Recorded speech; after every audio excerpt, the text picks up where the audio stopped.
Hello, this talk is called Getting the Most from Running a Hackathon. It's not so much about getting involved in other people's events, but rather running your own. Talking about some common reasons why people want to run these events, and then designing events around those goals. But before we crack on, I just want to say hi, my name's Kevin. I have run a lot of tech events, mainly hackathons, and in the new year I'll be joining the Nexmo team as a developer advocate for London. I'm also an avid board gamer, so if you're looking for your last-minute Christmas recommendations, I would love to chat about that.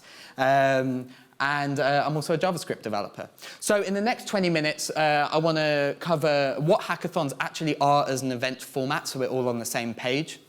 Talk about some common reasons why people run these events. Cover the ingredients that are needed to run hackathons, and then how those ingredients can be chopped and changed in relation to the goals of your event. Then at the end, I'll cover a couple of common recipes that I found work in the past. And littered throughout this will be photos of my dog. That is my dog. He's very cute. So without further ado, let's get started.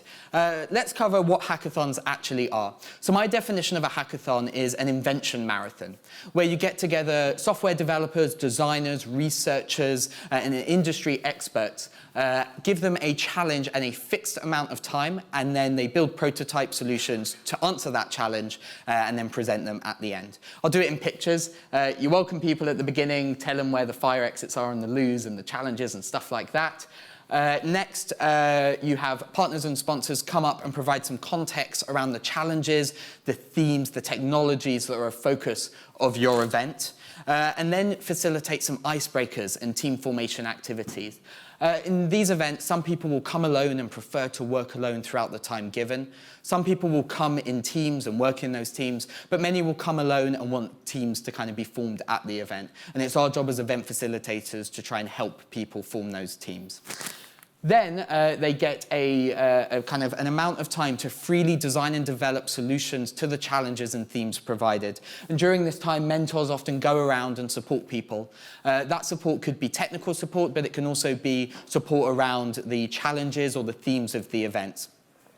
Additionally, sometimes there are workshops and talks that happen off at the side throughout this period, and that content it should really be designed to help support the hackers in forming ideas and building their projects. And this period can last anywhere from kind of 4 to 36 hours, where 4 hours is kind of in an afternoon, and 36 hours goes through from, for example, the middle of a Friday straight through to a Sunday, and is often quite common in games-focused hackathons or jams.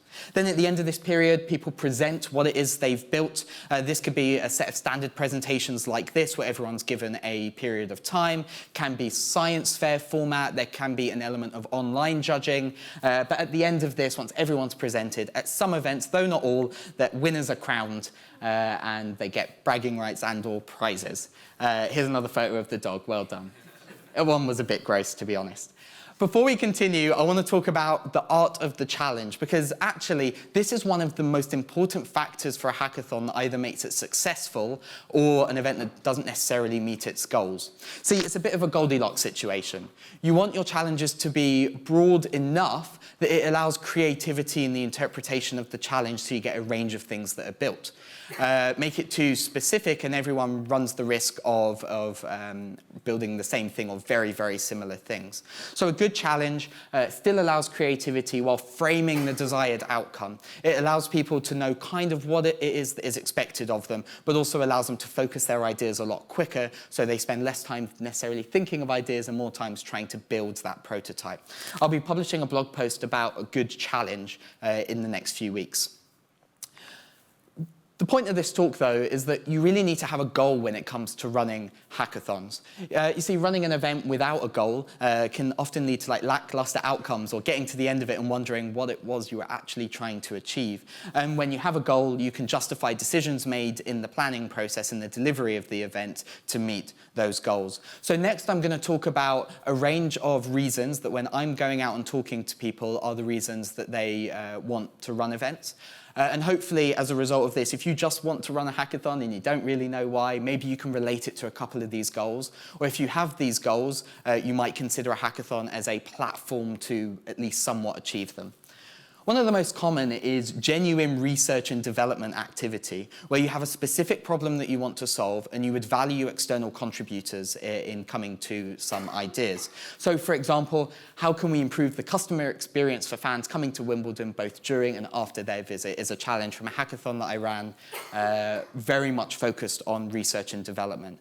It might not be relevant to everyone, but if you're in the UK and you frame this really nicely, you can also get some tax credits if it's genuine research and development activity, which is wicked. Next is this idea of building communities around a common theme or cause.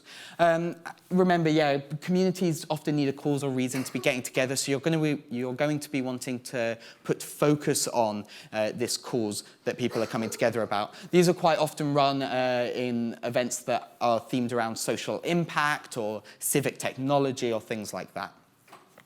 Next is driving adoption of your product. Now, this might not necessarily pay off immediately beyond some hackathon projects, but if you have tools and make them really easy to use in a way where someone can build something meaningful with it in just a short period of time, that kind of experience often won't go forgotten. So driving adoption, though it is longer term, is another reason people consider getting involved in running hackathons.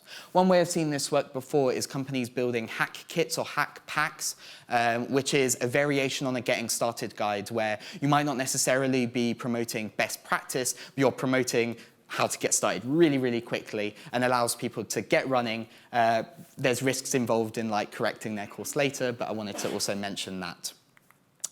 Another reason people run hackathons is to gather feedback about pre-release or general availability products. You can get honest feedback, you can get case studies, and you can also prove relative ease of use if people are able to use it in a short period of time. What I would say around gathering feedback, because we don't cover it much more in this talk, is if you are looking for it, be really explicit with attendees about what it is you're wanting from them. Otherwise, you might find feedback coming in forms that isn't necessarily that useful, or feedback on things that aren't necessarily the focus of what you're trying to get out of the event. People also run hackathons as a recruitment activity. I don't necessarily think that hackathons just as a recruitment activity, with this being the sole goal, is always the best format. But hackathons are a great way to assess people's technical ability, their communication skills, teamwork, prioritization, problem solving, a whole bunch of other things. Again, another caveat on this is a note that some people perform really well in this environment, this quite potentially pressured environment, and others don't, and that doesn't necessarily speak to their technical skill, but as one stream of recruitment activity to kind of shortcut that first part, you can have people highlight a lot of these skills quite quickly at these events. This is one of my favorite reasons to run hackathons. I know it sounds like I'd hate myself, but a lot of people don't consider that hackathons can also be used to support sales teams. So the context here is, for example, you might have a product and you're going out to a business. The business is warm, they'll probably give us some money, but they're not quite sold. And quite often I've run hackathons in this context where we invite some external contributors and some sales engineers, and we have them work on a challenge that uses the product that is trying to be sold in the context of the potential customer's business. So this fake case study here, use product Y to provide novel experiences for customers in Avanti train coaches, would be an example of a challenge at an event like this. And while I won't focus on it too much today, genuine skills increase is a reason why some internal hackathons are run. I won't be talking too much about internal hackathons, but for example, use today to try out technologies that aren't part of your wheelhouse day to day, and these events can be quite effective in doing that.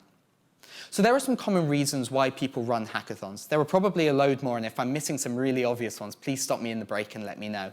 But there are some reasons why hackathons should not be run, or scenarios where they are not the answer. Firstly, do you have a very, very specific scope about what it is you are trying to build? In that case, a hackathon probably isn't going to reap the reward you want if everyone's going to be building almost the same thing at a cost of running an event. And I'd recommend just hire people to deliver the project with this very specific scope that you have. Next, are you expecting deployment-ready solutions at the end of a 36-hour period? That is not going to end well for you. Hackathon projects are rough around the edges. That's putting it very, very kindly. They're great for ideation, and there are ways that you can take ideas and projects built at hackathons and further develop them. But if you're expecting something out the end that's ready to go, you will probably be disappointed. Next, you want to own what is built. but you don't want to pay people to build it. If you are hoping for some positive community feels, this is not the way to do it.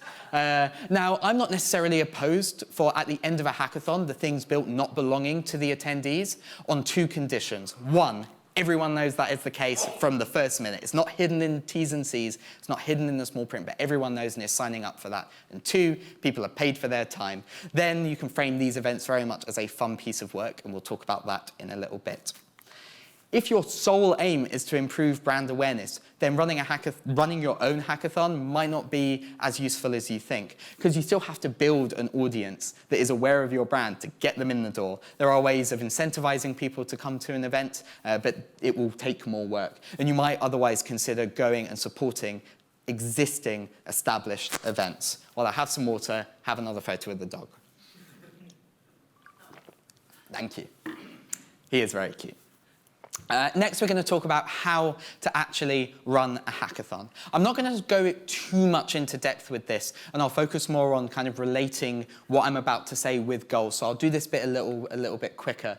But core ingredients of any event is you need a space. You need a date to run your event. You need a theme, challenge, or reason for people to be gathering. And then with all of that, you need to fill the space with people. Every event's the same, doesn't need to be a hackathon. But hackathons have some additional components which are more specific to this format. Firstly is food. Now, unfortunately, I think we found ourselves in this situation that I will call hacker entitlement, where a lot of people coming to hackathons expect to be fed 4 or 5 meals and have a constant flow of snacks.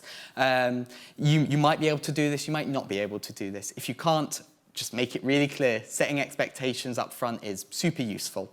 Next is content. And when I talk about content, I mean when people come up at the beginning and give that context about their business or the technologies that they're encouraging you to use, but also the talks and workshops that happen throughout the event. Good hackathons often nail the content, both at the beginning and during the event, to support people in creating ideas and then actually building them.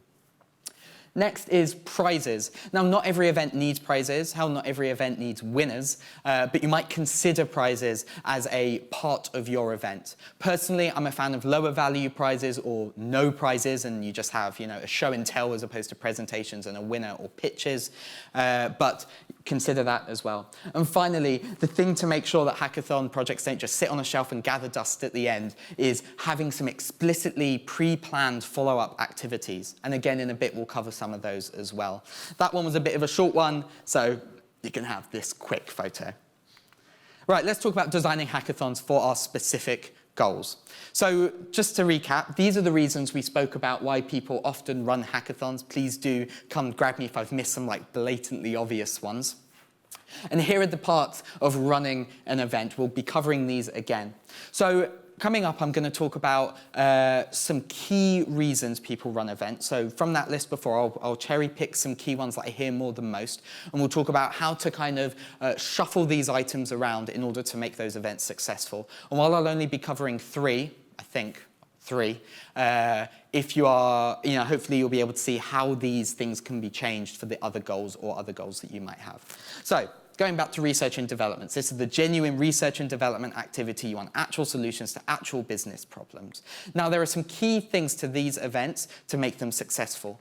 Firstly, you really want to make sure you get the right makeup of attendees. What I mean by this is, if you are running a data science hackathon, just having front-end developers and designers there probably won't yield the results that you need. They're important and you need them, but they need to come in the right kind of concentration with the other skills that are there. And if you have applications at these events, it also allows you to see what you're missing in terms of skills and make explicit efforts to go out into communities with people with missing skills that you'll require for these events. Next, make effort to equip hackers with the suitable industry knowledge through the content at the beginning and the mentorship. And keep stakeholders involved. This one's really important for the next step, those follow-on activities. If you have stakeholders involved right from the beginning, you have a higher chance of making sure projects exist at the end of the 2 days. So, I find these events work best on weekdays in terms of date, and the reason for that is you can get stakeholders involved. They can be smaller, which means you can run them in a smaller space. I've run these kind of events in large meeting rooms. Not necessarily the most ideal space, but possible. You can run them in quite small spaces. But at these events, as people are actually trying to solve issues that your business has, pay them. Pay them for their time. Also, pay them for the work they've done. Pay them for the projects they've created. Make sure that you're not left in a space where good ideas are kind of locked away with them, and instead you have the ability to go and run with them afterwards, with or without them. And the fact you pay people makes it easier to run these events on weekdays. People can take leave, or they might be contractors and they can come along or take a day off and stuff like that. If you can provide food, do, but I very much frame these events as a fun piece of work. So again, as long as you're setting expectations and you're giving people ample time to go and sort themselves out, if it's not necessarily the most feasible, you don't have to. And remember, content is absolutely key to ensuring effective hackers, making sure the things that are built actually hit the nail on the head in terms of the challenges that you have. And then in terms of some follow-up activities, ones that I've run quite often, further development workshops where you take projects you like and then run another hack on those projects, but where the scope now gets reduced down into exploring a few of the concepts or ideas that are created, or engaging stakeholders with Redux events. I don't know where this term came from, but I've been using it for ages. Redux events are kind of a replay of the top presentations to stakeholders at another point in time. This means you can run them on weekends and then engage stakeholders in that Redux event, but really, hackathons are a very weird event where people don't really get them until they're in the room with them happening. So if you can try and run it with stakeholders involved as they're happening, that is a bigger preference. So going back to building communities around a cause or a theme. Now at these events, focus on the environment that you're creating. The small thoughtful touches at these events often go a long way. Now we should be putting effort into all the events that we run, but more so than most if you consider the first example to be a piece of fun work. This is a community building exercise, and the expectations in doing that are different, so putting more effort into those small touches generally won't be forgotten. Next, encourage people to stay engaged after the event. Based on your specific use cases and your specific businesses, that could look like online community space, more events, social, stuff like that.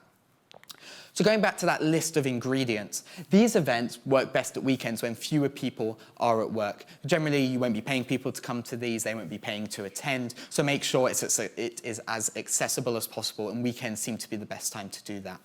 These events can also stand to be a lot larger, so you also want to be considering the space and the provisions for that space. I mean, this is not an operational talk, but provisions like, are we going to hit the limit of people connected to an access point? That one I see more times than I care to.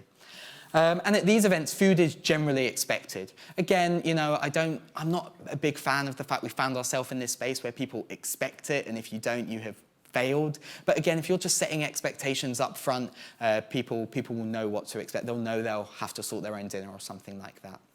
The content of these events should be helpful for beginners to a topic, whereas in the first you might be handpicking people based on applications, based on their skill level or their skill set. At these you might end up having a wider range of skills and abilities. So make sure that the content, or at least some of the content, is helpful for beginners to a topic.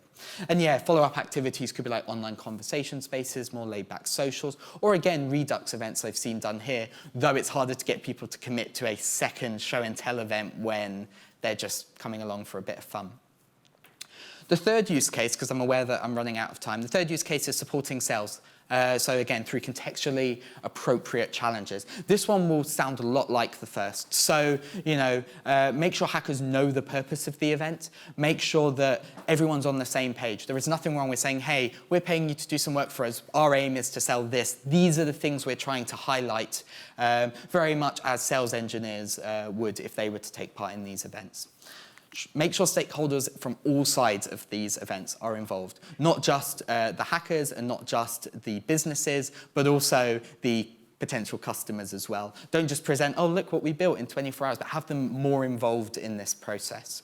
And if you can, try and include sales engineers as part of the hacking team. Weave them in there. They'll have more knowledge of products, or potentially more knowledge of products, hopefully more knowledge of products, and they can also upskill your hackers while you're at it, making them more effective if you run events again with them.